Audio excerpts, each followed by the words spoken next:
നമുക്കൊരു പിതാവു തന്നെ, നമുക്കൊരു പിതാവു തന്നെ, നമുക്കേവർക്കും കൂടി ഇരിപ്പാതിനി സ്വർഗമൊന്നു തന്നെ. നമുക്കേവർക്കും കൂടി ഇരിപ്പാതിനി സ്വർഗം. ഞങ്ങളുടെ പ്രിയപ്പെട്ട കർത്താവേ, അങ്ങയുടെ തിരുവചനവുമായി ഞങ്ങളൊരു ധ്യാനത്തിനായി അങ്ങയുടെ പാദപീഠത്തിലേക്ക് അടുത്തു വരുന്നു. നിൻ്റെ വചനത്തിലൂടെ നിന്നെ കാണുവാൻ ഞങ്ങളുടെ കണ്ണുകളെ ഇന്ന് തെളിമയുള്ളതാക്കണമേ. നിൻ്റെ വചനത്തിലൂടെ അങ്ങയുടെ ഇമ്പമാർന്ന ശബ്ദം കേൾക്കുവാൻ ഞങ്ങളുടെ കാതുകളെ ഇന്ന് തുറക്കണമേ. നിൻ്റെ വചനം ഞങ്ങളോട് പറയുന്നതനുസരിച്ച് ജീവിപ്പാൻ ഞങ്ങളുടെ ഇച്ഛാശക്തിയെ അങ്ങ് ക്രമപ്പെടുത്തണമേ. എളിയാടിയൻ്റെ വായിലെ വാക്കുകളും ഞങ്ങൾ ഓരോരുത്തരുടെയും ഹൃദയത്തിലെ ധ്യാനവും ദൈവമേ അങ്ങേക്ക് പ്രസാദകരമായിരിക്കണമേ. യേശു മിശിഹാ മൂലം ഞങ്ങളുടെ പ്രാർത്ഥന കേൾക്കണമേ. ദൈവത്തിൻ്റെ അതിപരിശുദ്ധ നാമം വാഴ്ത്തപ്പെടുമാറാകട്ടെ. ആദരണീയരായ KG ജോസഫ് അച്ഛനോടും ജോൺ ജോസഫ് അച്ഛനോടും AB അച്ഛനോടും ബിനു അച്ഛനോടും കൂടെ ചേർന്ന് നമുക്കെല്ലാവർക്കും ഇന്ന് ആരാധനയിൽ പങ്കെടുക്കുന്നതിന് ദൈവം കൃപ നൽകിയതിനെ ഓർത്ത് ദൈവത്തിന് സ്തോത്രം അർപ്പിക്കാം. ഇന്ന് കുടുംബ ദിനമാകുന്നുവല്ലോ. കുടുംബദിനമായതുകൊണ്ട് ഇത് കഴിഞ്ഞതിന് ശേഷം ഒരു പ്രസംഗം കൂടെ കുടുംബത്തെ സംബന്ധിച്ചുണ്ട്. ഓൾറെഡി കൺവെൻഷൻ ആയിരുന്നതുകൊണ്ട് 2 പ്രസംഗങ്ങൾ കുടുംബത്തെ സംബന്ധിച്ച് നിങ്ങൾ കേട്ട് കഴിഞ്ഞു. അതുകൊണ്ട് ഇന്ന് ഇപ്പോൾ ഞാൻ ധ്യാനിക്കാനായിട്ട് ഉപയോഗിക്കുന്ന ഹോമിലി,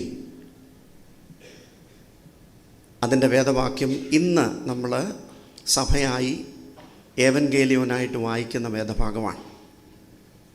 അത് വിശുദ്ധ മത്തായിയുടെ സുവിശേഷം 19-ാം അധ്യായം അതിൻ്റെ 17 മുതലുള്ള വാക്യങ്ങളാണ്. ഒരു വാക്യം നിങ്ങളുടെ ശ്രദ്ധയിലേക്ക് കൊണ്ടുവരട്ടെ. യേശു അവനോട്, സൽഗുണപൂർണനാകുവാൻ ഇച്ഛിക്കുന്നു എങ്കിൽ നീ ചെന്ന് നിനക്കുള്ളത് വിറ്റ് ദരിദ്രർക്ക് കൊടുക്കുക, എന്നാൽ സ്വർഗത്തിൽ നിനക്ക് നിക്ഷേപം ഉണ്ടാകും. പിന്നെ വന്ന് എന്നെ അനുഗമിക്കുക എന്ന് പറഞ്ഞു. യേശു അവനോട്, സൽഗുണപൂർണനാകുവാൻ ഇച്ഛിക്കുന്നു എങ്കിൽ നീ ചെന്ന് നിനക്കുള്ളത് വിറ്റ് ദരിദ്രർക്ക് കൊടുക്കുക, എന്നാൽ സ്വർഗത്തിൽ നിനക്ക് നിക്ഷേപം ഉണ്ടാകും. പിന്നെ വന്ന് എന്നെ അനുഗമിക്കുക എന്ന് പറഞ്ഞു. ഗുരു, നിത്യജീവനെ പ്രാപിപ്പാൻ ഞാൻ എന്ത് നന്മ ചെയ്യണം എന്ന് ചോദിച്ചു. What should I do to inherit the eternal life? ഞാൻ എന്ത് ചെയ്യണം, എന്ത് നന്മ ചെയ്യണം നിത്യജീവൻ പ്രാപിപ്പാനായിട്ട്?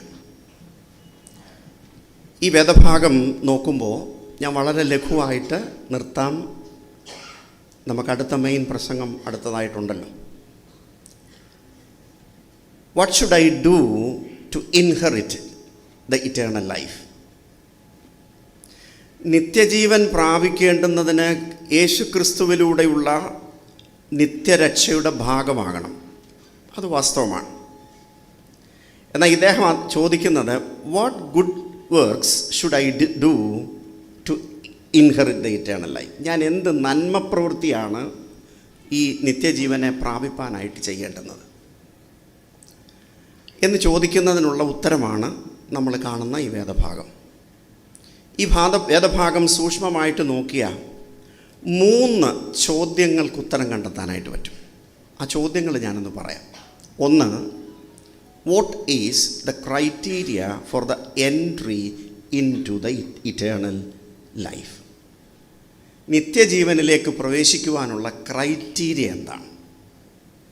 2, who all would be in the kingdom of God, അല്ലെ who all would be in the eternal life. 3, what is the nature of eternal life, നിത്യജീവൻ്റെ സ്വഭാവം എന്താണ്. അതിൽ ഒന്നാമത്തെ ചോദ്യത്തിലേക്ക് നമ്മൾ ശ്രദ്ധ തിരിച്ചാൽ നമുക്ക് കാണാൻ പറ്റുന്നത് what is the criteria for the entry into the eternal life. Eternal ലൈഫിലേക്ക് പ്രവേശിക്കുവാനുള്ള ക്രൈറ്റീരിയ എന്താണ്? അദ്ദേഹത്തിന് അറിയാം we need to do certain things, good works. അദ്ദേഹത്തിന് അറിയാം his faith should be translated into action. അദ്ദേഹത്തിൻ്റെ വിശ്വാസം പ്രവൃത്തിയിലേക്ക് ജഡധാരണം ചെയ്യപ്പെടണമെന്ന് അദ്ദേഹത്തിനറിയാം. അദ്ദേഹത്തിനറിയാം ക്രൈസ്റ്റിലൂടെയുള്ള രക്ഷ സാധ്യമാക്കി തീർക്കുന്നത് അദ്ദേഹത്തിൻ്റെ പ്രവൃത്തിയിലൂടെയാണെന്ന് അദ്ദേഹത്തിനറിയാം, ചെറുപ്പക്കാരനാണെങ്കിലും. So he has a very good knowledge about what should do to inherit the kingdom of God or inherit the eternal life. ഈ വേദഭാഗം വായിച്ചപ്പോൾ എൻ്റെ മനസ്സിലേക്ക് പെട്ടെന്ന് വന്നത് 4-ാം നൂറ്റാണ്ടിലെ ഒരു സഭാപിതാവിൻ്റെ ഒരു സ്റ്റേറ്റ്മെൻറ്റാണ്. ഞാനൊരു പക്ഷേ പറയുന്നത് എക്സാക്റ്റ് സ്റ്റേറ്റ്മെൻ്റ് ആയിരിക്കില്ല. നിങ്ങളുടെ കയ്യിലൊക്കെ ഒരു മൊബൈൽ ഫോൺ ഉള്ളതുകൊണ്ട് എനിക്കറിയാം അതിൻ്റെ ആപത്ത് എനിക്കറിയാം. നിങ്ങൾ ഉടനെ തന്നെ ചാറ്റ് GPT-യോ ക്ലൗഡയോ അല്ലെങ്കിൽ ജെമിനിയോ ഒക്കെ നോക്കിയിട്ട് തിരുമേനി പറഞ്ഞത് തെറ്റാണെന്ന് പറയും. അതുകൊണ്ട് ആദ്യം ഒരു ഡിസ്ക്ലൈമർ പറയട്ടെ, ഞാൻ ഒരു പക്ഷേ എക്സാക്റ്റ് അദ്ദേഹം പറഞ്ഞതായിരിക്കില്ല, അതിനകത്ത് എഴുതിയേക്കുന്നതും എക്സാക്റ്റ് ആയിരിക്കത്തില്ല. കാരണം അദ്ദേഹം എഴുതിയിരിക്കുന്ന ഭാഷ വേറെയാണ്. അദ്ദേഹം പറയുന്നുണ്ട്, the cloak that you unused in your cupboard is for the poor. Saint Basil എന്ന് പറഞ്ഞ സഭാപിതാവ് പറയാം, നിങ്ങളുടെ അലമാരയ്ക്കകത്ത് വെച്ചിരിക്കുന്ന ഉപയോഗിക്കാത്ത വസ്ത്രങ്ങൾ പാവങ്ങൾക്കുള്ളതാണ്. എന്നിട്ട് അദ്ദേഹം പറയാണ്, the excess money that you carry in your purse is for the poor. ഇല്ലാത്തവന് വേണ്ടിയുള്ളതാണ് നമ്മുടെ പേഴ്സിൽ വെച്ചിരിക്കുന്ന എക്സസ് മണി. മൂന്നാമത് അദ്ദേഹം പറയാണ്, ഞാൻ പറയുന്നതല്ലേ, സെൻറ്റ് ബേസിൽ പറയുന്നതാണ്. സെൻറ്റ് ബേസിൽ പറയുന്ന മൂന്നാമത് പറയുന്നത്, ദ ഫുഡ്, അതായത് the excess food that you stored in your home is the food for the poor. ഇല്ലാത്തവന് വേണ്ടിയുള്ളതാണ് ഈ സ്റ്റോർ ചെയ്യപ്പെട്ടിരിക്കുന്നത്. എളംകുളം പള്ളിയിൽ പ്രസംഗിച്ച എനിക്കറിയാം, തീർച്ചയായിട്ടും നിങ്ങൾ എന്ത് അതിശയമേ ദൈവത്തിൻ്റെ സ്നേഹമെന്ന് പാട്ട് പാടുകയും ഒപ്പം തന്നെ ഈ അച്ഛനോട് ഈ മെത്രാച്ചനെ എന്തിനാ വിളിച്ചതെന്ന് ചോദിക്കാൻ സാധ്യതയുണ്ടെന്ന് എനിക്ക് തോന്നുന്നു. എന്നാൽ ഈ വേദഭാഗം നമ്മളെ ഓർമ്മപ്പെടുത്തുന്നത് the criteria to the entry into the kingdom of God is one's ability to fix the priorities. ഇവിടെ അവൻ പറയുന്നുണ്ട്, ഈ ചെറുപ്പക്കാരൻ പറയുന്നുണ്ട്, ഞാൻ 10 കൽപ്പനകൾ അനുഷ്ഠിക്കുന്നുണ്ട്, ഞാൻ ചെയ്യാവുന്നൊക്കെ നന്മ പ്രവൃത്തികളൊക്കെ ചെയ്യുന്നു. We all do the same thing, നമ്മളും അതെല്ലാം ചെയ്യുന്നുണ്ട്. എന്നാൽ കർത്താവ് പറയുന്നു, we need to travel an extra mile. Our ability to travel an extra mile with Christ really determine our entry into the kingdom of God, entry into the eternal life. ഇതാ കർത്താവ് പറയാൻ ശ്രമിക്കുന്നത്. പ്രിയപ്പെട്ടവരെ, അങ്ങനെങ്കിൽ കർത്താവിനോടുകൂടെ ഒരു എക്സ്ട്രാ മൈൽ യാത്ര ചെയ്യുവാൻ നമുക്ക് കഴിയണം. കർത്താവിനോടുകൂടെ ഒരു എക്സ്ട്രാ മൈൽ യാത്ര ചെയ്യാനായിട്ട് കഴിയുമ്പോഴാണ് നമ്മുടെ ജീവിതം ഏറ്റവും ധന്യമായി തീരുന്നത്. എന്താണ് എക്സ്ട്രാ മൈൽ യാത്ര ചെയ്യുന്നതെന്ന് ഞാനൊരു സംഭവം പറയാം. ഞാൻ ശുശ്രൂഷ ചെയ്ത സ്ഥലമാണ് കുമ്പനാട് ശാലേം മാർത്തോമായുടെ വകയിലെ ഒരച്ഛനാണ്. അതിനടുത്ത ഒരു സ്ഥാപനമാണ് ധർമ്മഗിരി മന്ദിരം. ധർമ്മഗിരി മന്ദിരത്തിൻ്റെ തുടക്കത്തെക്കുറിച്ച് എൻ്റെ ഓർമ്മ ശരിയാണെങ്കിൽ 1977 പബ്ലിഷ് ചെയ്തൊരു പുസ്തകമുണ്ട്. ആ പുസ്തകത്തിനകത്ത് ഒരു ആർട്ടിക്കിളുണ്ട്. അതിനകത്ത് പറയുന്നുണ്ട്, അതിപ്രകാരമാണ്: ഒരു ദിവസം മുണ്ടക്കയത്തിനടുത്തൊരു സ്ഥലത്ത് ഒരു പാവം പിടിച്ച കർഷകൻ കൃഷി ചെയ്തുകൊണ്ടിരിക്കുകയാണ്. ഒരു കൂട്ടം ആളുകൾ ഒരു കാളവണ്ടിയിൽ വന്ന് അദ്ദേഹത്തെ പിടിച്ചു കെട്ടി ഈ കാളവണ്ടിയിൽ കയറ്റി പിന്നെ അദ്ദേഹത്തിന് യാതൊന്നും അറിയില്ല. പിന്നെ അദ്ദേഹം മനസ്സിലാക്കുന്നത് പൊരിവെയിലത്ത് ദേഹമാസകലം പൊള്ളി എന്ന് പറഞ്ഞാൽ ബേണായിട്ട് ഭിക്ഷ യാചിക്കാൻ കൊണ്ടിട്ടേക്കുന്നതാണ്. അത് വേറെങ്ങുമല്ല, മാരാമൺ കൺവെൻഷനാണ്. ഒരാഴ്ച അവിടെ ഭിക്ഷ കൊണ്ടിട്ടതിന് ശേഷം ഇദ്ദേഹത്തെ ഒരു തഴ വളരുന്ന കാട്ടിൽ കൊണ്ട് തള്ളി. അതവിടെ നിൽക്കട്ടെ. മാരാമൺ കൺവെൻഷൻ കഴിഞ്ഞതിന് ശേഷം ഇട്ടൂപ്പ് എന്ന് പറയുന്നൊരു ചെറുപ്പക്കാരൻ പ്രസംഗമൊക്കെ കേട്ട് എനർജൈസ് ചെയ്ത് ലൈറ്റൊക്കെ യേശുക്രിസ്തുവിൻ്റെ പ്രകാശമൊക്കെ സ്വീകരിച്ച് അവനിങ്ങനെ തൃശ്ശൂരിനും കുന്നംകുളത്തിനും ഇടയ്ക്കുള്ളൊരു മനുഷ്യനാണ്. അവൻ യാത്ര ചെയ്ത് പോവുകയാണ്. പോകുമ്പോൾ മുട്ടുമണ്ണിനടുത്തുള്ളൊരു സ്ഥലത്ത് ആയപ്പോൾ സന്ധ്യയായി. സന്ധ്യ കഴിഞ്ഞു. ഒരു ഞരക്കം കേൾക്കാം ഈ തഴക്കൂട്ടത്തിനകത്ത്. ഒന്ന് എത്തി നോക്കിയപ്പോൾ ദുർഗന്ധം വമിക്കുന്ന ഒരു മാംസപിണ്ഡം അവിടെ കിടക്കുന്നു. അദ്ദേഹം അടുത്ത് ചെന്ന് നോക്കിയപ്പോൾ ജീവനുള്ള ഒരു മനുഷ്യനാണ്. അദ്ദേഹത്തിന് തന്നെ എടുക്കാൻ പറ്റുന്നില്ല. അദ്ദേഹം തൊട്ടടുത്തുണ്ടായിരുന്ന പൂഴിക്കാലായിലെ വീട്ടിൽ, ഇവിടെ ഉള്ളവരാരെങ്കിലും ഉണ്ടെങ്കിൽ പൂഴിക്കാലായിലെ വീട്ടിൽ ചെന്ന് തോമസ് സാറുമായിട്ട് സംസാരിച്ച് അവിടെയുള്ള അന്ന് നമ്മുടെ അതിനടുത്ത് കിടക്കുന്ന ആൾ ശാലയം പള്ളിയിലും വലിയ പള്ളിയിലും ഒപ്പം തന്നെ നമ്മുടെ ആനമല പള്ളിയിലുള്ള ആളുകളാണ്. അവരെ സംഘടിപ്പിച്ചുകൊണ്ട് വന്ന് ഈ ഒരു ഉന്തുവണ്ടിയിൽ ഈ മാംസപിണ്ഡത്തെ കയറ്റി ദുർഗന്ധം വമിക്കുകയാണ്. കൊണ്ട് അവിടെ അടുത്ത് ഒരു സ്ഥലത്ത് നമ്മുടെ ഒരാളുടെ ഒരു വസ്തുവിനകത്ത് ഇവർ രാത്രിയിലൊരു ഷെഡുണ്ടാക്കി. ആ ഷെഡിനകത്ത് ഈ ഇട്ടൂപ്പും ഈ ആളുകളും കൂടെ ചേർന്ന് അദ്ദേഹത്തെ കഴുകി, അദ്ദേഹത്തിൻ്റെ ലേപനം പുരട്ടി അദ്ദേഹത്തെ അവിടെ കിടത്തി. അദ്ദേഹത്തിന് വേണ്ടുന്ന ഭക്ഷണമൊക്കെ ഈ പള്ളിക്കാർ കൊടുത്തു. ഇട്ടൂപ്പ് ഒരാഴ്ച അവിടെ പാർത്തു. ഒരാഴ്ച പാർത്ത് കഴിഞ്ഞപ്പോൾ ഇട്ടൂപ്പിന് വീടിനെക്കുറിച്ച് ഓർമ്മ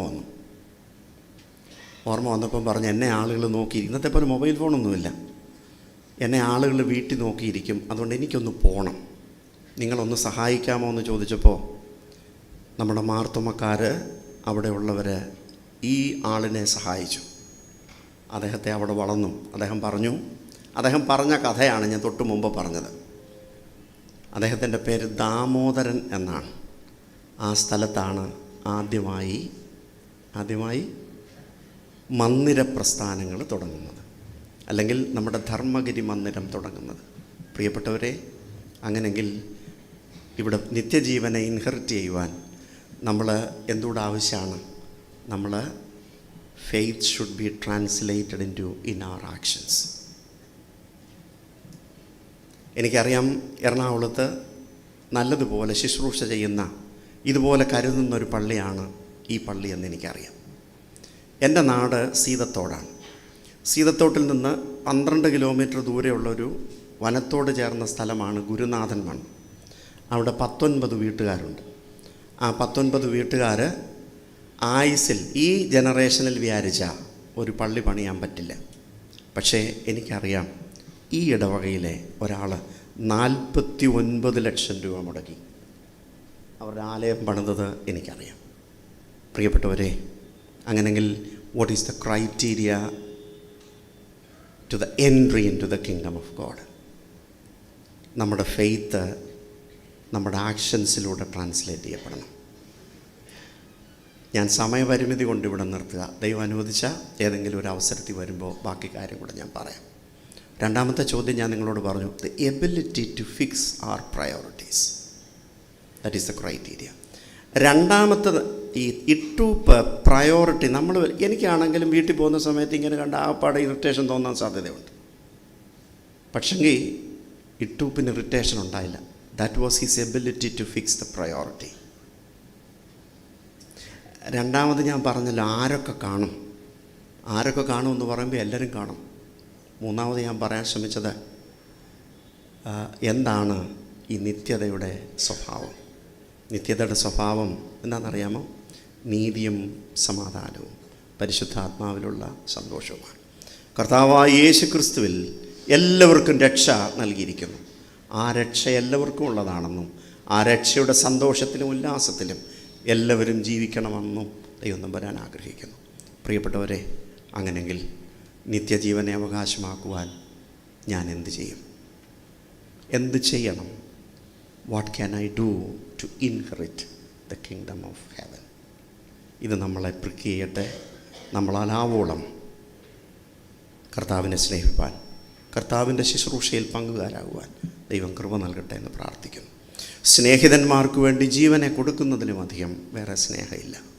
എത്രമാത്രം എന്നെ സ്നേഹിക്കണമെന്ന് കർത്താവിനോട് ചോദിക്കുമ്പോൾ കർത്താവ് ഈ വിലാപ്പുറം കാണിച്ചു കൊടുക്കുകയാണ്. ആ വിലാപ്പുറം കാണിച്ചവൻ്റെ മക്കളാണ് നമ്മൾ. അവൻ്റെ കാൽവറിയിലെ രക്തത്താൽ വീണ്ടെടുപ്പ് ലഭിച്ചവരാണ് നമ്മൾ. അവൻ്റെ അടിപ്പിണരുകളാൽ സൗഖ്യം വന്നവരാണ് നമ്മൾ. അതുകൊണ്ട് നമുക്ക് ഈ കർത്താവിനോടുകൂടെ ഒരു എക്സ്ട്രാ മൈൽ യാത്ര ചെയ്യാം. അതിന് ദൈവം കൃപ നൽകട്ടെ എന്ന് പ്രാർത്ഥിച്ചുകൊണ്ട് ഞാൻ ഈ ധ്യാനത്തിൽ നിന്ന് വിരമിക്കുന്നു. ദൈവം നമ്മെ അനുഗ്രഹിക്കട്ടെ.